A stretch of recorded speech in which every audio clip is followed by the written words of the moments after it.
नमस्कार विद्युत मावशी. नमस्कार. हा, कशा आहात? मजेत आहे. तू कशी आहेस अर्पिता? मी पण मजेत. आता सकाळी सकाळी ऍक्च्युली मी माझ्या एका चुलत भावाचं हिंदू साम्राज्य दिनानिमित्त एक छान भाषण ऐकलं ऍक्च्युली. बर बर. आणि भाषणाचा त्याचा विषय होता की शिवाजी महाराज. अरे वा. आणि शिवाजी महाराज आणि त्यांचे गुण आणि ते आपण आता या ह्याच्यात कसे आचरणात आणू शकू याबद्दल खूप सुंदर तो बोलला. अच्छा. आणि असंच विचार करत असताना नेहमीप्रमाणेच जे आपल्याला वाटतं तसंच की आपल्या सगळ्या जीवनाला खरं महत्व असतं वेगवेगळ्या व्यक्तींमुळे. हम्म. अ, त्यांनी केलेलं कार्य, त्यांचे गुण, त्यांच्या वागण्या बोलण्याच्या लकबी ह्या ऍक्च्युली आपल्यावर खूप इम्पॅक्ट करत असतात. अगदी आणि अगदी खरं. अगदी म्हणजे शिवाजी महाराजांचं असामान्य व्यक्तिमत्व असामान्य असू दे व्यक्तिमत्व. किंवा आपल्या अगदी आसपास फिरणारे रोजचे अगदी आपल्या लहान हो. मुलांपासून ते सगळे जण होय. त्यांचे खरं प्रत्येकाच्या व्यक्तित्वाचा आपल्यावर एक प्रकारे ठसा उमटत असतो होय. आणि आपण त्याच्यातून शिकत असतो आणि पुढे जात असतो. तर अगदी असा खरं. एकूणात ह्या व्यक्तिसापेक्ष विचार करत असताना वाटलं की खरंच आहे व्यक्तींचं महत्व खूप असतं. तर म्हटलं विद्युत मावशी तुम्ही इतके वर्ष इथे राहता किंवा तुमच्या एकूणात प्रवासात इथे सगळीकडेच तुम्हालाही हम्म. खूप विविध व्यक्ती भेटल्या असतील. अगं मी व्यक्तिचित्र खूप लिहिली. मी इतक्या व्यक्तींना भेटले आतापर्यंत आणि इतके माझ्या संबंधात आलेले, संपर्कात आलेल्या इतक्या लोकांकडून मला इतक्या गोष्टी शिकायला मिळाल्या, की त्यांच्याबद्दल लिहिणं हे माझं फार आवडतं काम होतं. आणि म्हणून त्या BMM न्यूजलेटर जे आहे ना, म्हणजे बृहन महाराष्ट्र वृत्त, हे अमेरिकेतल्या, नॉर्थ अमेरिकेतल्या सगळ्या ठिकाणी जिथे-जिथे मराठी लोकं लिहितात, वाचतात, त्या सगळ्या मराठी मंडळांचं जे मंडळ आहे, बृहन महाराष्ट्र मंडळ, त्यांचं न्यूजलेटर म्हणजे त्यांची मुखपत्र त्यांचं, हम्म. त्याच्यामध्ये मी सदर लिहीत असे, "कुणी भुई चाफा, कुणी नभ जाई" या अरे वा. या शीर्षकाचं सदर. आणि ही कविता माझीच. ती कविता अशी होती, की "कुणी भुई चाफा" म्हणजे अगदी जमिनीलगत फुलणारं जे असं क्रोकससारखं फूल असतं ना, त्याला आपल्याकडे भुईचाफा म्हणायचे लोकं. निदान गोव्यात तरी लोकं तसं म्हणायचे. त्यामुळे माझी आई म्हणायची. म्हणून तो भुईचाफा म्हणजे क्रोकसेस ही मला आठवत असत. कुणी भुईचाफा, कुणी नभजाई. नभजाई म्हणजे बुचाचं म्हणून ज्याला आपण ओळखतो ना, ते बुचाचं झाड ज्याला जाईसारखी फुलं एकदम आकाशात लागतात, टोकाशी झाडाच्या. तर हो. त्याला नभजाई म्हणतात किंवा गगनजाई म्हणतात किंवा बुचाचं फूल म्हणतात. कुणी बरोबर. भुई चाफा, कुणी नभजाई, कुणी काटेरी, सदा हरित कुणी. वा वा. संजीवक कुणी, कुणी विषारी, सर्वांची एकच वनराई. अशी छोटीशी कविता आहे माझी. त्यामुळे मी त्याचाच पहिल्या ओळीचं शीर्षक घेतलं या सदराला, कुणी भुई चाफा, कुणी नभजाई. आणि त्या सदरामध्ये मी इतक्या लोकांच्या बद्दल लिहिलं. त्यातल्या एका व्यक्तीबद्दल आज वाचून दाखवते तुला. हम्म. अ, त्याचं शीर्षक मी दिलं होतं, 3 देश, 3 भाषा आणि 63 वर्षांचा संसार. वाव. हां. आणि त्या व्यक्तीचं चित्र मी तुला दाखवते. अरे दिसतंय? वा. हो, अगदी मस्त. हा. हां. उत्सुकता ताणली गेली माझी आता कोण आहेत हे आजी आजोबा. हां. तर ह्यांच्याबद्दल वाचून दाखवते. कुलसुम आणि बाबूभाई तेजानी यांची आमची ओळख झाली त्यालाच आता जवळपास 33 वर्ष होऊन गेली आहेत. आणि हा लेख मी 2014 मध्ये लिहिला होता. 2014 मध्ये. बाबूभाई सध्या 90त शिरले आहेत आणि त्यांची त्यांच्याहून 11 वर्षांनी लहान बायको कुलसुम, ती सुद्धा आता 79 वर्षांची होऊन 80च्या उंबरठ्यावर उभी आहे. नुकताच त्यांच्या लग्नाचा 62वा वाढदिवस झाला. क्षुल्लक कारणावरून जिथं लग्न मोडू शकतात आणि एका आयुष्यात 2, 3, 4 पाठोपाठची लग्न करणाऱ्यांना देखील नॉर्मल म्हणून जिथे खपवून घेतलं जातं, त्या उत्तर अमेरिकन समाजामध्ये इतकी वर्ष एकाच साथीदारासह समाधानाने संसाराचा गाडा ओढणाऱ्यांकडे सगळे भलत्याच कुतूहलाने आणि काहीशा आश्चर्ययुक्त आदराने पाहतात, हे सांगायला नकोच.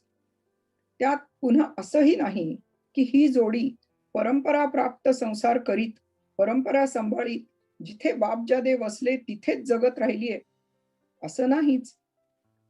भारत, पूर्व आफ्रिका आणि आता कॅनडा अशा त्रिस्थळी स्थलांतर यात्रा या तेजानी कुटुंबाची, अशी ती त्रिस्थळी स्थलांतर यात्रा या तेजानी कुटुंबाची झालेली आहे.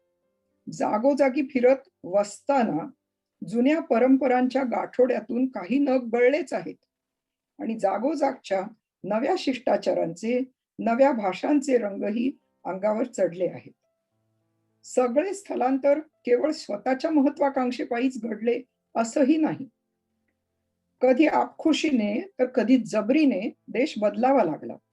दैव दुर्विलास, आसमानी सुलतानी असे सगळे आघात पचवून त्यांचा संसार टिकलाय आणि कमीत कमी जवळचं कुटुंब अबाधित राहिलंय, वाढलं आहे. एकेकाळच्या श्रीमंतीचे, स्वतःच्या मालकीच्या घराबागांचे, भरभराटीला आलेल्या व्यवसायांचे सगळे काही संचित पूर्व आफ्रिकेतील केनियामधील इदी अमीन या हुकुमशहाच्या आज्ञेपायी तिथंच सोडून देऊन नेसत्या वस्त्रानिशी आणि तुटपुंज्या पैशांसह त्या देशातून परागंदा होऊन कॅनडामध्ये निर्वासित हा शिक्का घेऊन पदार्पण करावं लागलं आहे. 3 मुली, 1 मुलगा आणि 1 सासू यासह या थंडगार प्रदेशात स्थायिक होऊन नव्याने मुळं रुजवण्याची कसरत ही या दोघांनी केलेली आहे. एकेकाळी भारतीय रागदारी संगीताच्या एका संस्थेतले सभासद म्हणून आमची एकमेकांशी ओळख झाली. या ओळखीचं रूपांतर मैत्रीत आणि जिव्हाळ्यात झालं. त्यात सर्वात मोठा वाटा कुलसुमचा आहे, कारण तिच्यात समोर आलेल्या सगळ्यांना जवळ करण्याची एक उर्मी आहे. ती नेहमीच जागी असते उर्मी. गुजराती समाजात, कच्छी कुटुंबात, मोठ्या कुटुंबात जन्माला आल्यामुळे लोकांशी शक्यतो जुळवून घेणं याचं तिला तिच्या लहानपणापासूनच बाळकडू मिळालं होतं. पण त्यात तिनं स्वतःची भरही घातलीच आहे. भारतात, आफ्रिकेत, हॉलंडमध्ये, इंग्लंड, अमेरिकेत असे सर्वत्र त्यांचे मित्रमैत्रिणी आहेत. ओळखीतल्या सगळ्यांच्या घरादाराची माहिती लक्षात ठेवणं, प्रत्येकाच्या आवडीनिवडी लक्षात ठेवून ते पदार्थ करून त्यांना आवडीने खाऊ घालणं, वाह! वाह! वाढदिवस लक्षात ठेवून छोट्या मोठ्या गोष्टी भेट देऊन ते साजरे करणं, आठवणीने फोनवर सगळ्यांची चौकशी करणं, अडल्या पडल्याला मदत करायला पुढे होणं, असल्या बारक्यासारख्या गोष्टीमुळेच नव्या परक्या देशात आयुष्याच्या मध्यावर अकस्मात येऊन सुद्धा त्यांची मुळं घट्ट रुजू शकलेली आहेत.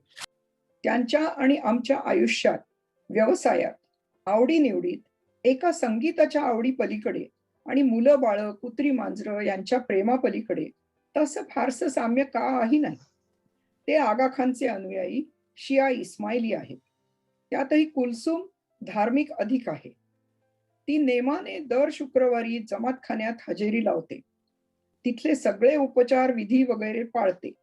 प्रत्येक वेळी घरी स्वहस्ते बनवलेलं खाणं घेऊन तिथे जाते. तिथल्या समारंभांसाठी स्वयंसेवा करते, दान करते आणि रोजेही पाळते. बाबूभाई क्वचितच तिथे जातात.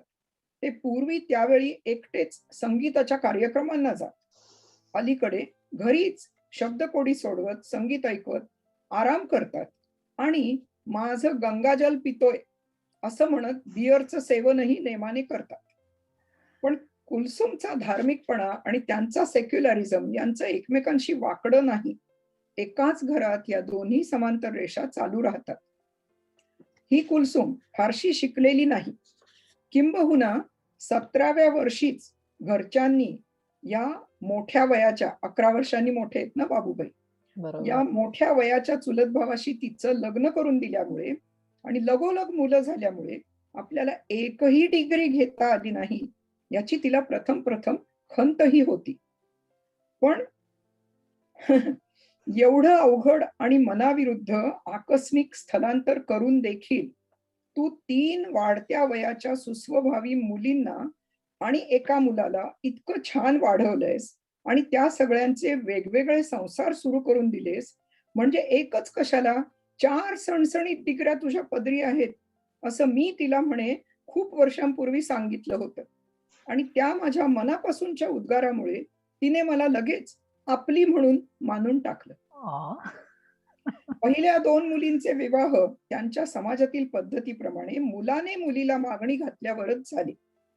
आणि तिसऱ्या मुलीने मात्र, ज्याचं पहिलं लग्न विभक्त होऊन संपलं होतं आणि ज्याला 3 मुलगेही होते, अशा कनेडियन गोऱ्या कॅथलिक माणसाशी आपलं लग्न ठरवलं तिसऱ्या मुलीनं. तेही यांनी खपवून घेतलं आणि एकुलत्या एक मुलाने एका फिलिपिना कनेडियन बाईशी लग्न केलं. तिलाही यांनी आपलीशी केली. पण जुळवून घेणं इतक्यावरच थांबत नाही. प्रत्येक मुलीला जेव्हा जेव्हा कोणी मागणी घातली, तेव्हा कुलसुम काय करी, तर त्या होतकरू जावयाला आपल्या घरी जेवायला बोलावून त्याच्या पोटोबाला प्रसन्न करून झाल्यावर प्रथम त्याला आपल्या समोर बसवून आपल्या ज्या मुलीला त्याने मागणी घातलीये तिच्या अंगच्या समस्त एकूण एक लहान मोठ्या दोषांचा ती पाढा वाची. सगळे दोष स्पष्टपणे सांगून झाल्यावर मग जर तो तरी देखील मी लग्न करणार असं म्हणाला, तर मग ती त्याला सांगे, पहा हो, आजवर या तिच्या वाईट गुणांना आम्ही सांभाळून घेतलं आणि सुधारण्याचा आटोकाट प्रयत्न केला, पण आम्हाला काही जमलं नाही. आता तू ही जबाबदारी घ्यायला निघालायस, पण जर तुलाही जमलं नाही तर मागाहून तक्रार चालणार नाही. एकदा लग्न झालं की बऱ्या वाईट सगळ्या गुणांसह तिला सांभाळावं लागेल तुला.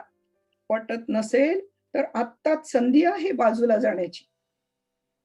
होतकरू जावई हे सगळं ऐकूनही तिच्या मुलींशी लग्न करून आजवर सुखात आहेत आणि तिच्या 2 नातवंडांची देखील लग्न आणि संसार अशाच बोलीवर सुखाने चालू आहे. वा वा वा. हं. आता तिसऱ्या मुलीचं गोऱ्या मुलाशी प्रेमलग्न जेव्हा ठरत होतं, तेव्हाही तिने हाच प्रकार केला. त्या जॉनला तिनं सांगितलं, बाबा रे, माझ्या या मुलीशी तू लग्न करायला निघालायस, आनंदात, पण तिची तुला पूर्ण माहिती देणं हे माझं कर्तव्य आहे. ही आमची मुलगी लाख मोलाची आहे. ती कलावंत आहे, ती चित्र सुंदर काढते, प्रदर्शनं भरवते, ती टेनिस खेळते, शाळेत शिकवते आणि ती कनवाळू आहे, हे तुला दिसतंच आणि तिच्या याच गुणांवर तू भाळला आहेस. पण तुला माहित नाही की तिला पैसे कसे सांभाळायचे हे अजिबात समजत नाही. बाजारात गेली तर ती स्वस्त महाग वगैरेचा विचार न करता सर्वात उत्तमच जिन्नस उचलून घेऊन येणार. घरातल्यांना भेटी देताना आपला अर्धा पगार देखील ती एक रकमी खर्च करणार. काकानं तिला भेट दिलेली हिऱ्याची अंगठी बेसिन जवळ कुठेही काढून ठेवून ती भांडी विसळते. ती अंगठी सिंक मध्ये पडून हरवली, वाया गेली तरी तिला खेद खंत होत नाही. असल्या फाटक्या हाताच्या मुलीशी लग्न करून नंतर पस्तावशील. आत्ताच काय तो नीट विचार कर. हा नाद सोड सोड. या शिकवणीनंतरही जॉनने वहिदाशी लग्न तर केलंच आणि वहिदानं जॉनला तर आपलंसं केलंच, पण सासू सासऱ्यांशीही जुळवून घेतलं आणि शिवाय तिने तिच्या 3 सावत्र मुलांनाही चांगलं मायेनं वाढवलं आणि अजूनही सगळे समाधानानं संसार करतायत. यावरून कुलसुमच्या बालसंगोपनाचं मर्म ध्यानात यावं. पहिल्या 2 जावयांशी पहिल्या 2 जावयांशी जर तिच्या मुलीचे काही कारणानं वाद झालेच, ते दोघंही इस्माइली आहेत पहिले दोघं, पण त्यांच्याशी जर तिच्या ह्या मुलींचे काही कारणाने वाद झाले, काही कुरबुरी निर्माण झाल्या आणि कुलसुमकडे मुलींनी तक्रार आणलीच, तर ती मुलगी आणि जावई या दोघांनाही एकत्र बोलावून समोर बसवून दोघांचीही बाजू ऐकून घेईल आणि मुलींना सांगे की हे पहा, मी जावयाच्या बाजूनेच बोलेन, कारण तुमचं माहेर इथं आहे. नवऱ्याशी भांडलात तर तुम्हाला विसावायला ही एक हक्काची जागा आहे. पण त्या बिचाऱ्याचे आईबाप दूर इंग्लंडमध्ये आहेत. त्याने कोणाकडे जायचं तक्रार घेऊन? तेव्हा या बाबतीत मी त्याच्या बाजूने प्रथम बघणार. तुम्हाला जुळवून घ्यायला लागेल माझ्या निर्णयाशी. या असल्या अफलातून वागण्यामुळे जावई तिच्या अर्ध्या वचनात असतात आणि मुली देखील कुरबुरत का होईना पण आईला नावाजतात. यात काय आश्चर्य? मुलीच कशाला, मी देखील तिच्या या गमती पाहून लोकांशी, विशेषतः नावडत्या महाभागांशी कसं वागायचं याचे 2-4 धडे घेतलेत. कुलसुमच्या हातचे इस्माइली सामोसे आणि ढोकळे, हांडवो वगैरे पदार्थ आजवर अनेकांनी उदरस्त केलेले आहेत. बाबूभाईंच्या ऑफिसच्या पार्टीला पूर्वी ती 160 सामोसे स्वहस्ते करून नेऊन देत असे.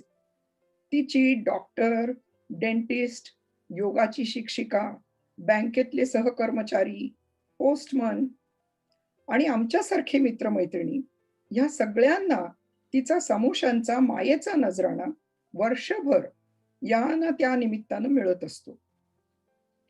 डॉक्टरशी बोलताना मी माझ्या डॉक्टरला सांगितलं, "तुला माझे समोसे हवेत ना ख्रिसमसला? मग मला लवकर बरी कर बघू या दुखण्यातनं." असं त्याला ठणकवायलाही ती कमी करत नाही. हांडवं करून त्याचे 6 भाग करून मला त्यातला माझा वाटा न्यायला सांगायला ती न चुकता फोन करते. बहुधा हिवाळ्यात माझा नवरा भारतात असतो आणि मी इथे एकटीच असते रसिकेसह. म्हणून मला आपल्या घरच्या ख्रिसमस पार्टीत सहभागी करून घेते आणि खूप बर्फ पडलाय म्हणून मी जर टाळाटाळ केलीच, तर आपल्या जावयांपैकी कोणाला तरी माझ्या घरी पाठवून मला आपल्या घरी आणण्याचीही व्यवस्था करते.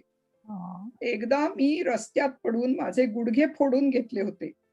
तेव्हा तेल हळदीचा लेप करून त्या गुडघ्यांना पोटीस बांधायला कुलसूम स्वतः माझ्या घरी आली होती. असा लळा लावणाऱ्या कुलसूमच्या संसाराला सगळ्या मित्रवृंदाकडून, समस्त हितचिंतकांकडून दुवा मिळतो. यात काय आश्चर्य? खूप सुंदर. अनेक वर्षांची माझी मैत्रीण आहे. बाबूभाई आता नाही राहिलेले. ओके. बाबूभाई वारले आणि कुलसूम आता 90च्या वरती गेलेली आहे. त्यामुळे ती आता एका अपार्टमेंटमध्ये राहायला गेली आहे आपलं घर सोडून आणि एक तिच्याशी 24 तास तिच्याबरोबर असेल अशी कंपॅनियन पण आहे तिथे. पण मुलं त्यांच्या जवळपास असतात आणि मुलांनीच ही सगळी व्यवस्था करून दिली. तिन्ही मुली आणि मुलगा आणि सबंध एकत्र कुटुंब म्हणावं असं ते कुटुंब, कितीही बाजूला गेली तरी एकत्र असलेली मनानी ही माणसं. म्हणून मला असं वाटलं, की तुला विशेषतः एकत्र कुटुंबात राहणाऱ्या तुला हे व्यक्तिचित्र ऐकवावं. खूप छान. मला तिच्या खूप बोलण्याच्या आवडलं. पद्धती, तिची जी स्टाईल आहे, त्याला मी डिप्लोमसी म्हणेन, पण त्या त्या डिप्लोमसीपेक्षा सुद्धा त्याच्यामध्ये खरोखर जेन्युइन कंपॅशन, सगळ्यांच्या बद्दलची आस्था, ही जी खरोखरीची आस्था आहे ना, ती मला फार छान वाटते, कौतुकाची वाटते अगदी. खरंच आहे आणि हे जाणवतं त्या पूर्ण तुमच्या व्यक्तिचित्रणावरून. म्हणून आणि कुलसूम ही इतकी चांगली मैत्रीण होती.